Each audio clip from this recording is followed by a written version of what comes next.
Kadalasan kasi sa Legend, palagi siyang open. Pero ayun nga, di naman ako masyado gumagamit ng core, kadalasan MM. Pero sa buong game, hindi na ako nahirapan. Halos nagparm ang buong ginawa ko dito, di ko alam kung bakit. Pero ayun nga, since AP naman yung tiyangin nila, inandagan namin. So dito nga, sa second game, gumamit ako ng Cyclops.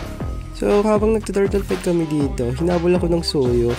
Since low health ako dito, gusto niya akong pasukin sa Torre visit.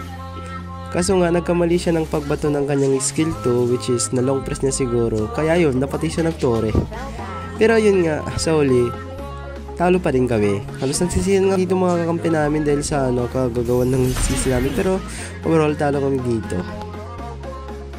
Dito nga, gumamit naman ako ng Alpha. Dahil uso ko yan yung pabilisan mag-level 15. Kasi dito tawang-tawa ako dahil nauntok ako sa pader. Dahil dyan, nagodyan yung pagkamatay ko dito sa Harit. Pero ayun, namatay rin siya. Numating rin yung mga kasama ko. Kaya ayun, let's namin. So dito nga, try na namin i-end. Kaso na-dep pa nila. Kaya tumagal pa dito yung laban.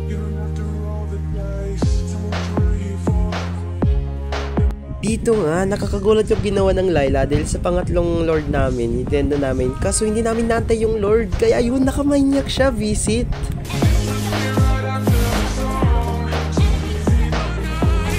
At pagkatapos na makamanyak, nag-trash talk pa yung kalaban. Dito na nga yung huling clash. Doon namatay ako, ito naman yung nagpanalo sa amin.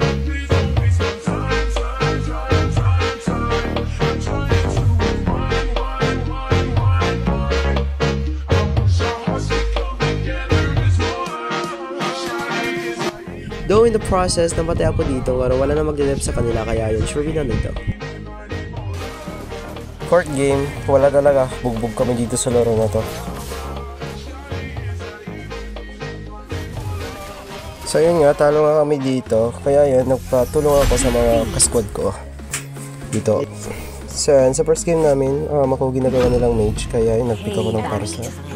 But of course, sure win to.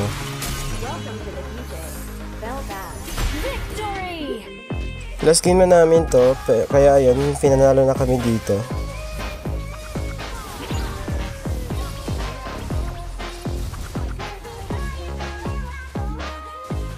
Dahil nga panalo na kami dito, makakapag-mythic na tayo sa season na to. Visit.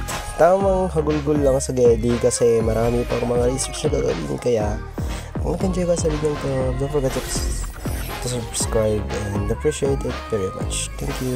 Stay on board. Thanks for watching.